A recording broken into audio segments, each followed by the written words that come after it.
Hi, I'm John Stevenson, and we're going to be looking at Proverbs chapter 10 in our continuing study of this book. In our outline of Proverbs, we spent a number of lessons going from chapters 1 through 9. That was an appeal to wisdom. There were 10 speeches there. But now we come to chapter 10, the first big division, where from chapter 10 all the way to the end of chapter 29, we're going to see basically one verse maxims. The first section is going to be called the Proverbs of Solomon, and then we'll see a division when we get to chapter 25. Those are Proverbs still of Solomon, but collected by the men of Hezekiah. And then in chapters 30 and 31, we'll have two other sections. We'll get there in the future. Chapter 10, verse 1, then, the Proverbs of Solomon, that's the title. It introduces this new section. And now we begin. A wise son makes a father glad, but a foolish son is a grief to his mother. Notice those are almost presented as opposites: the wise, the foolish, a glad, a grief, father, mother. But those are familiar terms. And the father mother distinction is something that we saw going all the way back to chapter 1 and verse 8, where we had that section introduced in a similar way. And now we begin the actual section. Ill-gotten gains do not profit, but righteousness delivers from death. The Lord will not allow the righteous to hunger, but he will reject the craving of the wicked. Do you see a theme here? There is a theme, and it's going to become a bit more clear as we move on. The theme is going to be that of the work ethic. That's why we talk about ill-gotten gains don't profit, but instead there's something that you're called to do, to work. The Lord won't allow the righteous to hunger. That's not to say that there's necessarily going to be manna from heaven, but God provides work, and you labor, and you're able to pay your bills and pay for your meal and so on, but he will reject the craving of the wicked. Continue. This is still on that work ethic theme. Poor is he who works with a with a negligent hand, but the hand of the diligent makes rich. So notice what's being said. If if you don't work very well, then you might get laid off. It might not profit you. Now, most people back in the ancient world weren't working necessarily for someone else. They would be, that you had an agricultural economy, and so people were oftentimes working for themselves. But however the case it might be, you neglect to work and you don't get paid. But the hand of the diligent makes rich. Verse 5: He who gathers in summer is a son who acts wisely, but he who sleeps in harvest. Notice one person is out there working when it's the season of work. The other one is sleeping in the harvest. And notice these are sort of saying the same thing, because the harvest really began in late spring, early summer. So it's really saying the same thing, but when in opposite terms. The one who gathers in summer versus the one who sleeps in the harvest is the son who acts shamefully. In verse 6, we come to a new theme. Blessings are on the head of the righteous, but the mouth of the wicked conceals violence. The memory of the righteous is blessed, but the name of the wicked will rot. And it sort of looks like a righteous, wicked, righteous, wicked. But if we look a little closer, what we're going to see is a speech theme. Notice what they're doing, what the righteous and the wicked are doing. You see blessings, but then you see the mouth of the wicked. And blessings, I think, is something spoken as well, but the mouth of the wicked conceals violence. The memory of the righteous is blessed, but the name, you speak a name, of the wicked will rot. The wise of heart will receive commands, but a babbling fool will be ruined. So you're beginning to hear about the way people speak. Sometimes you can tell a lot about people by what they say. Now, it's not only by what they say, but you can tell quite a bit about what people say. Continuing that speech theme, he who walks in integrity. Now, this sounds more like we're going back to the righteousness and unrighteousness. He who walks in integrity walks securely, but he who perverts his ways will be found out. But we continue, verse 10, he who winks with the eye causes trouble, and a babbling fool, we're back to the speech again, a babbling fool will be ruined. Notice the winking with the eye. Imagine somebody who winks and they're trying to maybe say something, but in not a very good way.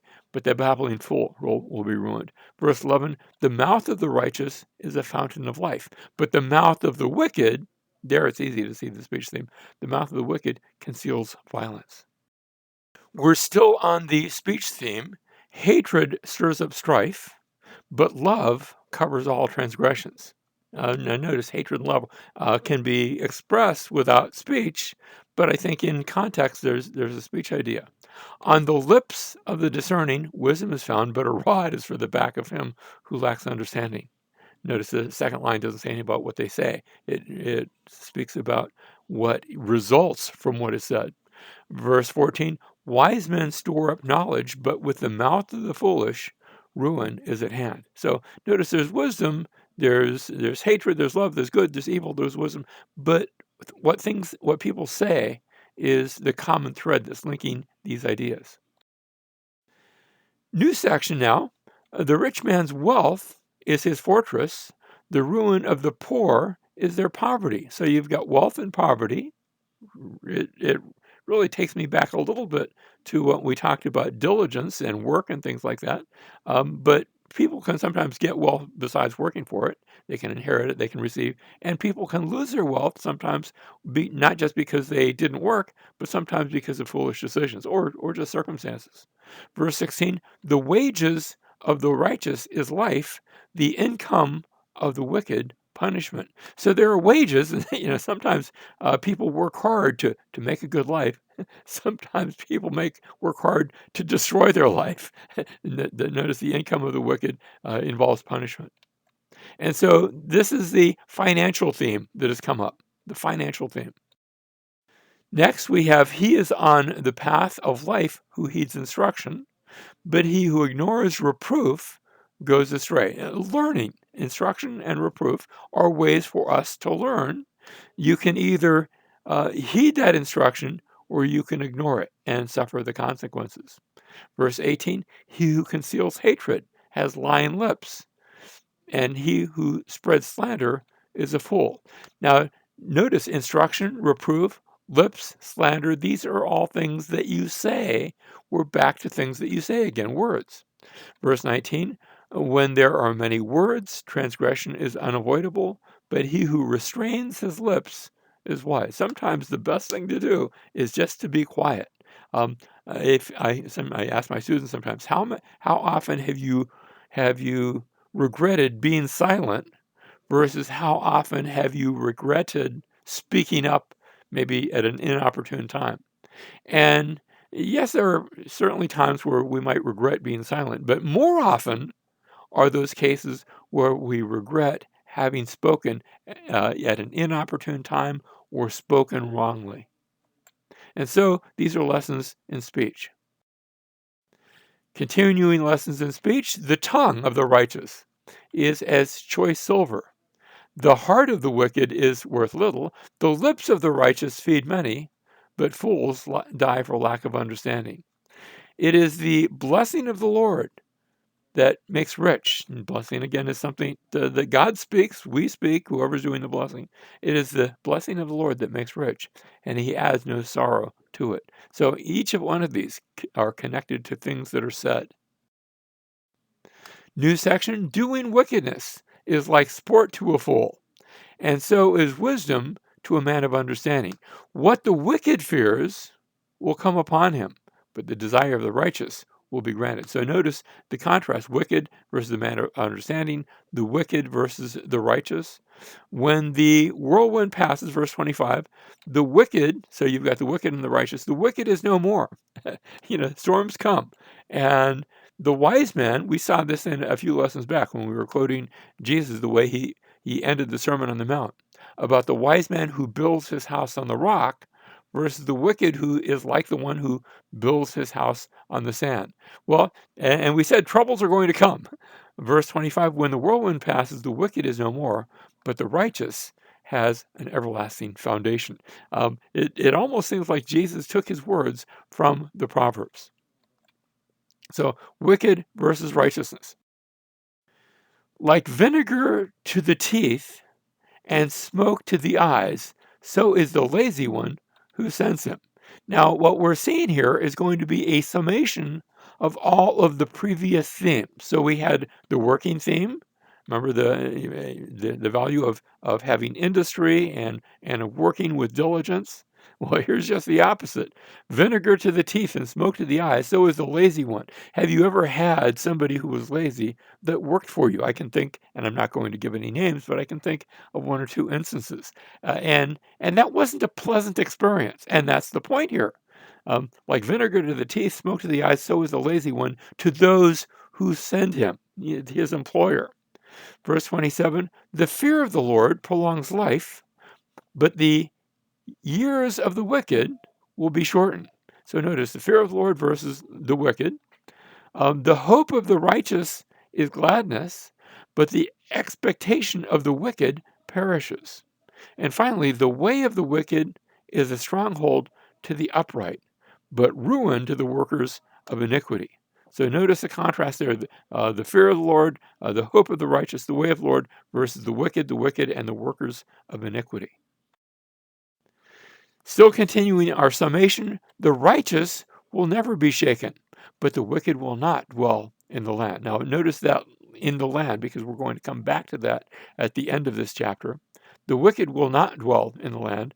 The mouth of the righteous flows with wisdom, but the perverted tongue, and notice, by the way, the mouth, the things that you say, that's summation of previous ideas. The mouth of the righteous flows with wisdom, but the perverted tongue will be cut out. The lips of the righteous will bring forth what is acceptable, but the mouth, and notice the righteous, but the mouth of the wicked is what is perverted. And so righteous and wicked, righteous and wicked, righteous and wicked, but notice also the mouth, the tongue, the lips, the mouth. So these ideas are all joined here at the end. Now, our final conclusion is that what you say matters. But did you notice, and it's not just what you say, what you do also matters. And there's not really a competition about what's more important. They are both important. Words and work are important. It reminds me of what Jesus said. He said, the scribes and the Pharisees have seated themselves in the chair of Moses. Therefore, all that they tell you, their instructions, the things they say, all they tell you, do and observe. Let me just say, the scribes and the Pharisees, they had correct teachings. They believed in the Torah and they believed in the scriptures, all the scriptures, not just the Torah. There were some that just wanted to focus on the law of Moses. And the Pharisees had good teachings. They were actually orthodox in their belief system. But our passage doesn't end there. He goes on to say, but do not do according to their deeds, for they say things and do not do them.